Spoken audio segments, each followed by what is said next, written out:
Começamos em 1768 na Córcega. Durante séculos, a ilha foi uma possessão genovesa, mas revoltas separatistas forçam Gênova a pedir ajuda ao exército francês. Ao fim, a soberania da ilha é cedida à França. No ano seguinte, Napoleão Bonaparte nasce em uma nobre família de Ajácio. Ele cresce com seus 7 irmãos e irmãs e quando faz 9 anos é enviado para a escola militar em Brienne, Champagne.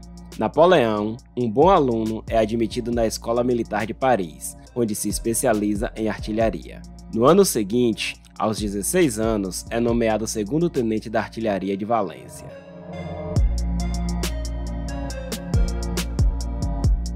Na França, a situação econômica é catastrófica. A Guerra dos 7 Anos e a Guerra da Independência dos Estados Unidos esvaziaram os cofres do país. Luís XVI, lutando com as dificuldades financeiras do país, convoca a Versalhes representantes do clero, da nobreza e do terceiro estado, ou seja, o povo, para encontrar uma solução para a crise. Após desentendimentos, oficiais do terceiro estado tomam o poder fundando a Assembleia Nacional, enquanto em Paris, insurgentes assumem a fortaleza real da Bastilha. Os revolucionários votam pelo fim dos privilégios feudais e adotam a Declaração dos Direitos do Homem e do Cidadão. O rei Luís XVI é então levado à força para Paris, de onde mais tarde tenta fugir com sua família para uma fortaleza monarquista, mas eles são avistados e detidos no caminho. Inicialmente, as monarquias europeias permaneceram neutras sobre a Revolução Francesa, vendo o enfraquecimento de seu concorrente francês como uma coisa boa. Mas a prisão de Luís XVI os faz temer que as ideias revolucionárias possam se espalhar pelo continente e ameaçar seus tronos. A Prússia e a Áustria unem forças para tentar restaurar a monarquia francesa. A guerra estoura com os exércitos franceses em más condições. Enfrentando o avanço do exército aliado em Paris, os revolucionários entram em pânico e executam todos os oponentes da revolução. Mas, eventualmente, uma vitória inesperada do exército francês empurra a coalizão de volta para além das fronteiras do país. Os revolucionários recuperam a confiança e proclamam a República. Luís XVI é então julgado e guilhotinado, irritando ainda mais as monarquias europeias. A coalizão se fortalece, enquanto do lado francês, os recrutamentos engrossam as fileiras do exército. Dentro do país, os confrontos entre forças monarquistas e contra-revolucionárias causam guerras civis. Napoleão e sua família, que apoiam a revolução, são expulsos por separatistas da Córcega. Em Toulon, os monarquistas tomam a cidade e recebem apoio militar da Grã-Bretanha e da Espanha, que entram no porto de Toulon com seus exércitos. Depois que o exército francês não consegue retomar a cidade, Napoleão é convocado para substituir o comandante da artilharia, que havia sido ferido. Avaliando a situação, ele sugere um novo plano. Em vez de atacar pelo norte, ele propõe tomar os fortes ao sul do porto para instalar sua artilharia e atacar a frota aliada. Seu plano dá certo e a cidade é retomada em 2 dias. A intervenção decisiva de Napoleão lhe rende uma promoção, mas em Paris, um novo golpe derruba o governo e Napoleão perde seu título. Um ano depois, uma revolta monarquista estoura em Paris e ele é encarregado de reprimir a rebelião, dando-lhe a oportunidade de provar sua lealdade ao novo governo. Ele ordena que seus homens atirem na multidão, matando 200 pessoas e acabando com a insurgência. Como recompensa, Napoleão recebe o comando do exército francês na Itália. Antes de deixar Paris, Napoleão se casa com Joséphine, por quem se apaixonou perdidamente. Ela é viúva de um visconde guilhotinado e mãe de 2 filhos. Napoleão se junta ao seu exército, que se encontra em péssimo estado.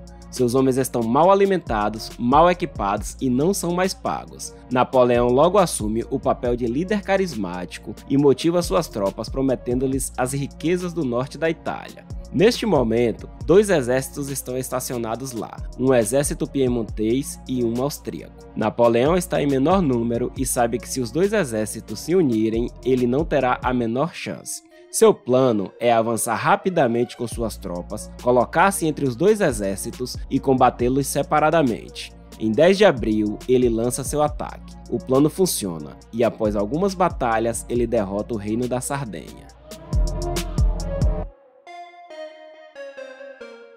Impressionado pelo ataque, o exército austríaco recua para Milão e posiciona algumas tropas ao longo do rio Po para impedir a travessia de Napoleão. Napoleão envia uma pequena parte de seu exército como uma distração, enquanto o grosso de suas tropas cruza o rio mais a leste. Este movimento ameaça romper a linha de comunicação austríaca, isolando assim seu exército, que então se retira de Milão sem lutar e foge para o leste. Durante um ano, Napoleão mantém uma vantagem graças aos movimentos rápidos de suas tropas e porque as forças austríacas se dividem em exércitos menores. Finalmente, o exército de Napoleão ameaça Viena, forçando o imperador da Áustria a buscar um armistício. Napoleão negocia e ele mesmo assina o Tratado de Paz. Ele consegue a anexação da Holanda austríaca e empurra as fronteiras do país até o rio Reno. A Áustria recebe a República de Veneza e reconhece as novas repúblicas italianas criadas por Napoleão. Ao retornar a Paris, Napoleão é recebido como um herói. O governo agora pede que ele invada a Grã-Bretanha, o último inimigo da França. Mas a Inglaterra tem o controle dos mares e Napoleão está ciente do risco que isso acarreta. Em vez disso, ele sugere atacar o Reino Unido, onde eles menos esperam. Ao tomar o Egito, ele pensa que pode ameaçar a importante colônia britânica da Índia. O governo aceita a proposta, pois para eles, esse jovem general, um pouco ambicioso e influente demais, é menos perigoso enquanto está em missão. Napoleão parte de Toulon com centenas de navios, transportando um exército de 40.000 homens. No caminho, ele captura Malta, enquanto o almirante britânico Nelson, sem saber o destino final de Napoleão, tenta encontrá-lo. Nelson chega a Alexandria antes de Napoleão e continua procurando por ele mais ao norte. Napoleão desembarca perto de Alexandria, na província otomana do Egito. Ele captura a cidade e depois segue mais para o sul. Dos portões do Cairo, ele derrota o exército mameluco e toma a cidade. Mais ao norte, os navios britânicos finalmente encontram a frota francesa e a destroem completamente. Napoleão e seu exército se encontram presos no Egito. Esta informação se espalha pela Europa e leva à criação de uma segunda coalizão anti-francesa com a participação do Império Otomano. Napoleão então se volta para o leste, tomando cidades ao longo do caminho e começa o cerco a São João d'Acre. Mas a resistência otomana, apoiada pelos britânicos, impede que a cidade seja capturada. Napoleão então ouve que os britânicos estão se preparando para o desembarque de um exército otomano em Alexandria. Ele sai para combatê-los e vence a batalha com os últimos soldados que tinha à disposição. Ao saber da complicada situação na França, ele viaja sozinho, deixando para trás o seu exército. Quando ele chega à França, a situação é tensa. Os exércitos austríacos e russo tomam o norte da Itália, enquanto Paris sofre com a instabilidade política. Napoleão, apoiado pelo povo e pelo exército, envolve-se num golpe de estado e é nomeado primeiro cônsul por 10 anos. Ele agora é o chefe do país e pode reformá-lo à vontade. Ele consolida o poder e prepara um novo exército para reconquistar o norte da Itália. Para a surpresa da Áustria, ele cruza o Passo do Grande São Bernardo, que era considerado intransponível, e vence uma batalha contra os austríacos. Uma segunda vitória, mais ao norte, finalmente derrota o Império. Em poucos meses, um tratado de paz é assinado por todas as potências europeias, incluindo o Reino Unido, seu arqui-inimigo. Na França, Napoleão põe fim a 10 anos de revoluções e instabilidade, e é recompensado com o título de cônsul vitalício.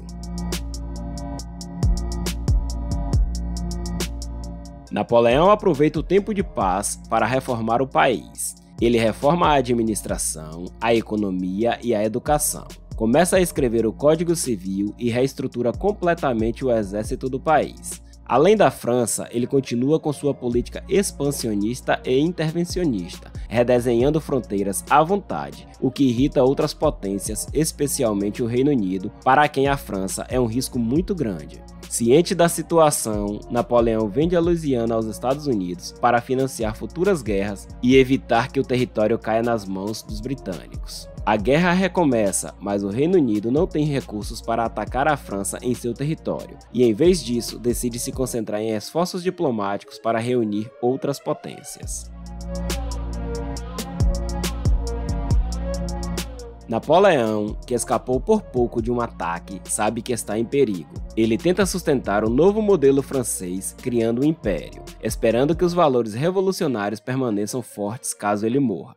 Em 2 de dezembro de 1804, na Catedral de Notre-Dame, em Paris, Napoleão se torna imperador e coroa a si mesmo e a sua esposa Joséphine. Ele implanta um regime autoritário. Do ponto de vista militar, ele faz a Espanha entrar em guerra contra o Reino Unido porque precisa de sua frota militar. Tendo agora reunido exércitos suficientes ao longo do Canal da Mancha, Napoleão está pronto para invadir o Reino Unido.